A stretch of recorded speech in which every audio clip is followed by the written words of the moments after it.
திருச்செந்தூரும் முருகனின் பக்தர்களே, இது முக்கியமாக கேளுங்கள்.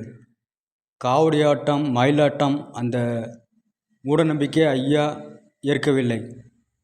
நீங்கள் சிவனர்கள் சிந்தனையில் நின்ற அதனால் அவனர்களாலே அவன்தாள் வணங்கி இதான் அவர்தான் ஏற்கிறார். நீங்கள் முருகனை சிந்தையில் நினைத்து வருஷம் 365 நாள் அவரை நினைத்தால் உங்களை சித்தனாக ஞானிகளாக ஆக்கிவிடுவார். ஏன்னா அப்படிப்பட்ட கடவுளோ அவர். உங்களை சாதாரண மனிதனை ஆக்க வர இல்லை. அவரை உங்களை சித்தனாக ஞானிகளாக ஆக்க வந்தவர். மனிதனின் பிறப்பறப்பை வறுக்க வந்தவர்.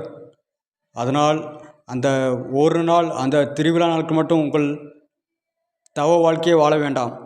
365 நாளும் அவரை சிந்தனையில் நினைங்கள்.